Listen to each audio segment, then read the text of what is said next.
नमस्कार, मैं चंदन कुमार और आप देख रहे हैं देश भर के कर्मचारियों की भरोसेमंद आवाज अंगवानी। साथियों, 8वें वेतन आयोग को लेकर इस समय जो सबसे बड़ा सवाल है वो यह नहीं है कि वेतन बढ़ेगा या नहीं बढ़ेगा, बल्कि सबसे बड़ा सवाल यह है कि आखिर कर्मचारियों की बात सही होगी या विशेषज्ञों की। आपको याद होगा, सब हमने आपको बताया है, क्योंकि एक तरफ जो कर्मचारी संगठन है एनसीजेसीएम से लेकर तमाम संगठन वो फिटमेंट फैक्टर 3.83 की मांग कर रहे हैं, तो दूसरी तरफ जो विशेषज्ञ हैं वो कह रहे हैं कि 2.86 से ज्यादा की उम्मीद करना मुश्किल है। यानी कर्मचारियों की मांग और विशेषज्ञों की अनुमान के बीच बहुत बड़ा अंतर दिखाई दे रहा है। तो अब सवाल यह है, आखिर किसकी बात मानी जाएगी? क्या कर्मचारियों का सपना पूरा होगा या फिर सरकार विशेषज्ञों के आंकड़ों पर भरोसा करेगी? है ना, ये सवाल है ना। तो आज हम इसी सबसे बड़े सवाल के जवाब को ढूंढेंगे इस वीडियो में। तो इसके लिए दोस्तों आइए सबसे पहले समझते हैं कि कर्मचारियों जो संगठन है उनकी मांग इतनी बड़ी क्यों है। क्यों कर्मचारी संगठन आखिर 3.83 की फिटमेंट फैक्टर की मांग कर रहे हैं? उनका कहना है कि 2016 में जब 7वां वेतन लागू हुआ था तब से लेकर आज तक महंगाई लगातार बढ़ती जा रही है, बेतहाशा बढ़ती जाए।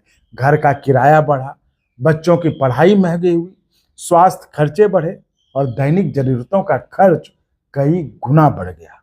तो कर्मचारी संगठनों का तर्क यह भी है, अगर वास्तविक क्रय शक्ति को बहाल करना है तो केवल मामूली वेतन वृद्धि से काम नहीं चलेगा। इसलिए नेशनल काउंसिल जो जेसीएम है, जो स्टाफ साइड जिसने अपना प्रस्ताव दिया 8वें वेतन आयोग, उन्होंने कहा कि 59,000 जो है बेसिक वेतन जो होना चाहिए और फिटमेंट फैक्टर 3.83 के आधार पर ये उन्होंने कैलकुलेशन लिखा। उनका कहना है कि ये कोई लग्जरी डिमांड नहीं है, ये जो जीवन यापन की मिनिमम आवश्यकता है उनका। तो अब सवाल है कि जब कर्मचारी संगठनों की ये मांग है तो विशेषज्ञ जो है वो असहमत क्यों? वो क्यों कहते हैं कि ये मांग मानना जो है 3.83 फिटमेंट फैक्टर की मांग मानना जो शायद मुश्किल है, वो क्यों नहीं कर पाएंगे, है ना। तो सवाल ये उठता है, कि आखिर विशेषज्ञ असहमत क्यों है। और साथियों बताऊं, यहीं से शुरू होती है असली लड़ाई, क्योंकि विशेषज्ञों का कहना है कर्मचारियों की मांग अपनी जगह सही हो सकती है, लेकिन सरकार की जेब भी हमें देखनी होगी कि आखिर सरकार की आर्थिक हालत कैसी है। अगर 3.83 फिटमेंट फैक्टर लागू कर दिया जाता है, ये विशेषज्ञ बता रहे हैं, अगर 3.83 लागू कर देता तो उसके साथ वेतन के साथ पेंशन, डीए, भत्ता और जो भविष्य में जो सरकारी देनदारियां हैं, अलाउंस, वो सब तो बढ़ेगा ना। यानी खर्च जो है लाखों करोड़ तक पहुंच सकता है। और यही कारण है कि ज्यादातर आर्थिक विशेषज्ञ जो है 2.28 से लेकर 2.86 के बीच फिटमेंट फैक्टर रहने की संभावना जता रहे हैं। उनका मानना है कि इससे कर्मचारियों को अच्छा लाभ भी मिलेगा और सरकारी वित्त पर अधिक दबाव भी नहीं पड़ेगा, है ना। तो अब सबसे बड़ा सवाल है कि आखिर सरकार किस तरफ झुकेगी, विशेषज्ञों की तरफ या कर्मचारी संगठनों की तरफ, है ना। यही सवाल है कि सुनेगी सरकार किसकी। तो अगर हम पिछले ट्रेंड्स को देखें, इतिहास को देखें, तो सरकार ने हमेशा जो है दोनों पक्षों के बीच संतुलन बनाने की कोशिश की है ना। 7वें वेतन आयोग में कर्मचारियों की मांग कहीं ज्यादा थी, लेकिन अंतिम फैसला कितना हुआ? 2.57 फिटमेंट फैक्टर पे, यही हुआ ना।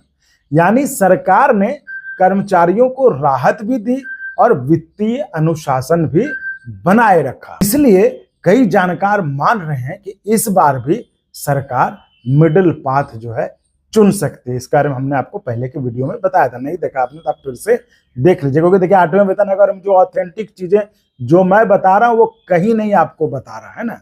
तो चलिए अब हम आपको समझाते हैं कि इस गणित को अंतर से हम समझते हैं। अब देखिए कर्मचारियों की मांग कितनी है? 3.83 फिटमेंट फैक्टर, है ना। विशेषज्ञों का क्या कहना है? 2.86 जो है मैक्सिमम लग रहा है। यानी दोनों के बीच जो है 3.83 और 2.86 से 34% का अंतर है। और यही अंतर आज पूरे 8वें वेतन आयोग की सबसे बड़ी बहस बन चुकी है। और अगर कर्मचारियों की मांग मान ली गई तो ये पिछले कई दशकों की सबसे बड़ी वेतन वृद्धि हो सकती है, अगर 3.83 मान लिया जाए तो। जी हाँ, लेकिन अगर विशेषज्ञों का अनुमान सही निकला तो कर्मचारियों को अच्छा लाभ तो मिलेगा, लेकिन उनकी उम्मीदों के जितना नहीं, जितना वो सोच रहे हैं 3.83 वो उतना शायद नहीं होगा। तो दोस्तों, 8वें वेतन आयोग की कहानी, असली कहानी सिर्फ वेतन वृद्धि नहीं है, यह कहानी है कर्मचारियों की उम्मीद बनाम विशेषज्ञों की हकीकत की।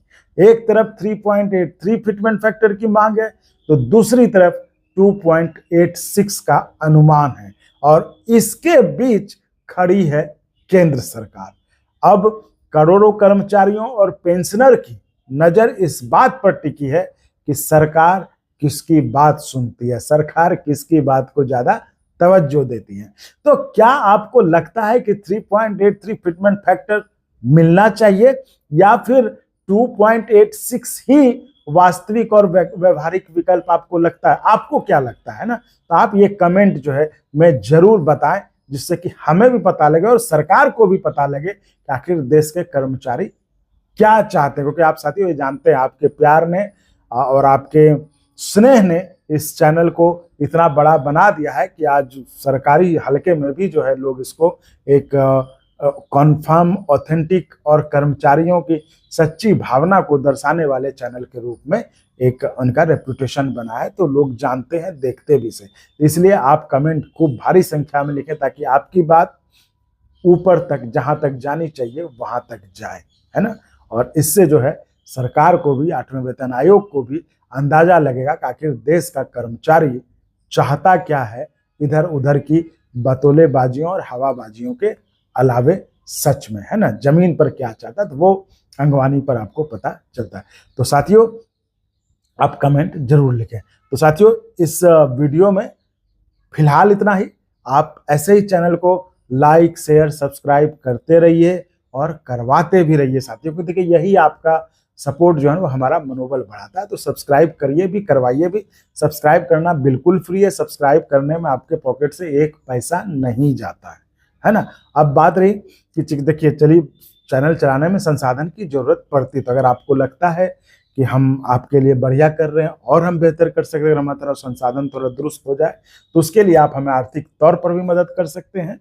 आप सब्सक्राइब तो करना फ्री है, सब्सक्राइब के बगल में ज्वाइन का ऑप्शन है, तो वहां पर आप अपने मनचाहे लेवल की मेंबरशिप ले सकते हैं, या फिर एनुअल मेंबरशिप ले सकते हैं, या फिर अकाउंट डिटेल के जरिए जो डिस्क्रिप्शन में है उसके जरिए मदद कर सकते हैं, या फिर QR कोड के जरिए। तो चलिए साथियों, इस वीडियो में फिलहाल इतना ही। मिलते हैं अगले वीडियो में आपके ही किसी और मुद्दे के साथ। तब तक के लिए धन्यवाद।